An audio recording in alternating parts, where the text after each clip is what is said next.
so that started this process of, oh my gosh, I have all this shit that I just did not know was there, that I've been running from or hiding from or whatever it is. And so even just starting that process and getting better, as in feeling physiologically fine, exercising like crazy, playing with my daughter, all the things that I wanted to be able to do with someone that physiologically tested the way that I did should be able to.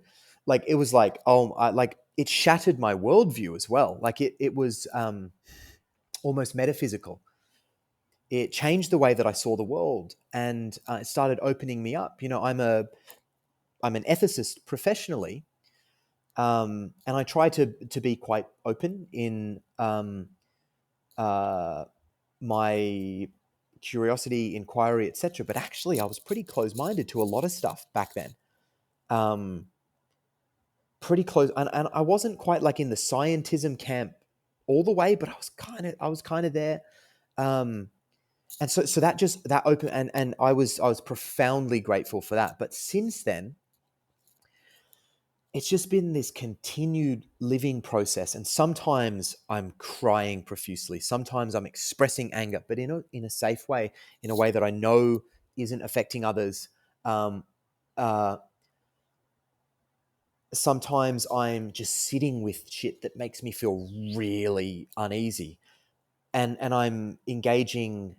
And there are different ways that you can do this, like curiosity, acceptance, loving, compassion, motivation towards valued states. That's called the calm method. There are a number of different approaches, and learning to sort of.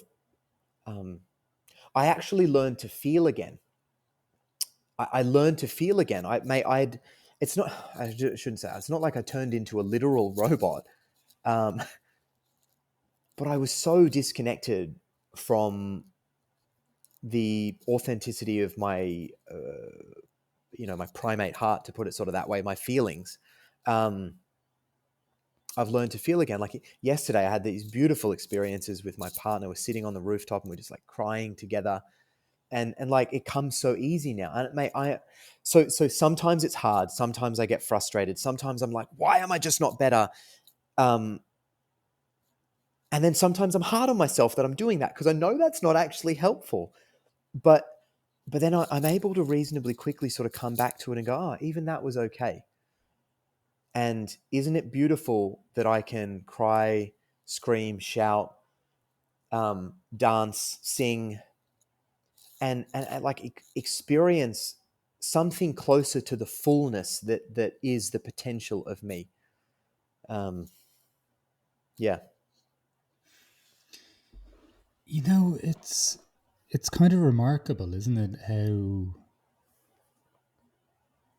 I don't like just this feeling thing. Like I was 31, or yeah, I think I was 31 when I saw a therapist, and I remember our very first engagement, or very first session, and she, I'd started reading some books, so I was full of theories, and she asked me once, "How do you feel?" and I gave her a theory.